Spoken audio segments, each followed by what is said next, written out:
Rattlers. Go.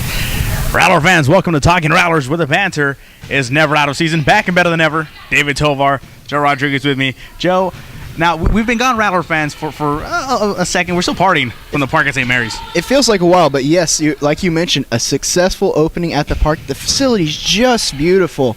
You got the baseball field, softball field, both just gorgeous. And, of course, Sigma Beta Phi field, the new soccer pitch for the soccer team, also wonderful. Indeed. Now, for us, for us journalist nerds, we love the press boxes. They're just amazing. Mm-hmm. And, of course, open to the public. You can come out and check them out for right now while they're still new. But the fields, softball already having their softball alumni game. Mm-hmm. Fields look beautiful. I mean, it just looks great. I must admit, I haven't been to baseball. I haven't been to Dixon Stadium just quite yet. But, I mean, the outside looks beautiful. It looks absolutely wonderful, the entire thing. Even like the scoreboards, just something to be awe-inspired by.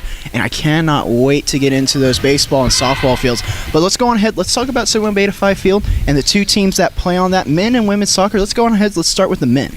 Well, the men's season has come to an end. They finished 4-11. All 4 wins come in conference play, though, so that's something to look forward to for next season. And speaking of looking forward to, you got 2 guys that are just absolute studs on this team. Alex Gonzalez, the player of the week. And then Gonzalez, of course, that great performance. I believe he had 3 goals this past week. And then on the other end, Jack Wolf, your favorite player, catching up in the GRGR and even taking the lead since our last Talking Rattlers. Indeed, and if the GRGR were to end right at the end of the season, Wolf will win. It's 10-8. Wolf putting up double digits. He's now number 8 in the program's history. He's only a sophomore Rattler fan, so he's got 2 more years to climb up those charts. And, well, I'm going to make a bold prediction and say he's going to really shoot up those charts. Well, let's go on ahead. Let's talk about the other end. Katie Kasparidis helping lead the women's soccer team. They're 8-8-1 on the year, including being 5-4 in conference play. Kasparidis, those 8 goals, and they're going into conference play. That starts tomorrow in Austin. Yes, 8 being the operative number. Katie finishing the great Rattler goal race at 8. And you're right, she has her Rattlers in prime position. They're the number 3 seed in the Heartland Conference Tournament, as you mentioned. That starts tomorrow up in Austin. St. Edward's hosting. The Lady Rattlers, they'll play Dallas Baptist. They are the number 2 seed. That's at noon, of course. For all the action, all the coverage, check out rattlerathletics.com. And, well, Joe, we've talked so much about the park at St. Mary's. You forget the elder statesman of the park. Mm-hmm. It's Bill Greehey Arena.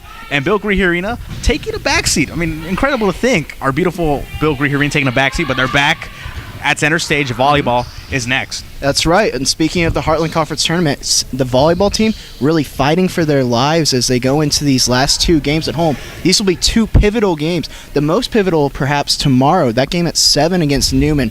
That could very well determine whether or not St. Mary's will make it into the Heartland Conference Tournament. So be sure to tune into that one. And then, of course, on Saturday, they'll be playing Oklahoma Panhandle State University at noon.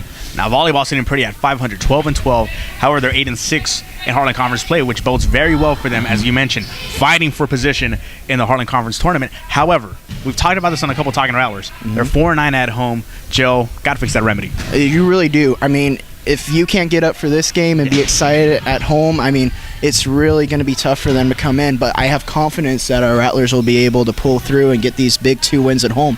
And then after that, 2 more games. So 4 games left on the volleyball season as they're looking to finish out strong.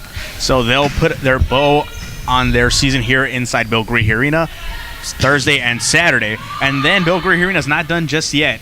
Basketball season. They're playing basketball, and we have that starts on Friday. Can you believe it already? It feels like it's way too early to be starting up, but yeah, it's great.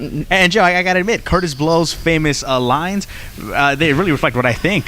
Basketball is my favorite sport. By the way, they dribble up and down the court. Yeah, so that starts on Friday, Joe. Mm-hmm. We'll do ladies first. The ladies begin on Friday. They play against A&M Kingsville, and then Saturday they'll play Angelo State. And Joe, I'm very excited. Tovar's take is going to be about Lady Rattler basketball. The Heartland Conference champs. They are a preseason number 1 pick. They have a preseason American and Jackie Woods. Mm-hmm. And though they've lost some very key players, you can't forget Liz Boyd and Felicia Jacobs' contributions. I mean, those players were just huge for the Lady Rattlers. I'm so excited to see Leah Kiowa back now after a year under her belt. Desi Elias will take over the point guard spot. Right. Oh, controlled chaos. Mm-hmm. It's like watching Manziel and Maj Ginobili play basketball. I mean, she is fun to watch. We talk about Rattlers that are fun to watch. Katie and Jack Wolf. Desi Elias is another one who is just a blast to watch. And their style of ball, is just so fun. They play that run and gun, fun and gun actually. Yeah. And Coach Martin's telling me last season that this was one of the best bunches he's ever had. Talking about the team from last year, he's even more excited for this team. And really, just going to be a great overall year. Coach Martin's, he's going to have them in the right mindset. And one other thing of note, those new jerseys. Oh. Ooh, those look nice, don't they? Rattler fans, I'm not sure if they're on rattlerathletics.com yet, but they will be. They'll be posted there. And, of course, come out Bill Greer Arena. You'll see them. Those jerseys are spiffy. They're just slick. And speaking of the jerseys, make sure to check out rattlergear.com to get all of your Rattler gear. Come out and cheer for your Rattlers. But let's go ahead. Let's go on to the men's side. They're in Nevada. Las Vegas. Yes, we are checking very jealous. out the strip. We are very jealous. And they're ranked number 2 in the Heartland Conference preseason ranks. That team that went to the Sweet 16 last year, an incredible team. But let's go on ahead and mention it. They lost the big three, Daryl Taylor, Moses Sundufu, Kevin Kotzer. They're going to have to come back and find their scoring options. Missing those 3 guys, it's tough, but really they have a lot of great players primed to come in and help out.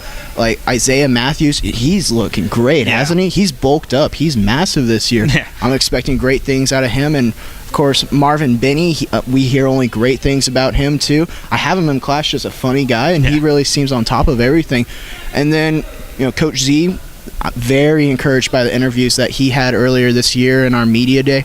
I think this team, they have a lot of potential. Don't sleep on them. Indeed. They are back-to-back Heartland Conference champions, and of course, like my hero says, not 1, not 2, but 3. We're shooting for 3, Rattler fans. And of course, you mentioned Media Day. We got a chance to talk to both women's and men's basketball, and collectively, the groups are just fun to be around, and they seem to enjoy each other's company, which can only translate to good things on the court. And that's right, and they really seem like a great team, that chemistry all around. There's going to be a lot of great promotional videos and interviews coming out off of that media day. I'm very excited about it. And remember, they're going to be opening up their season. That's going to be tomorrow against Mississippi Southern State over in Las Vegas.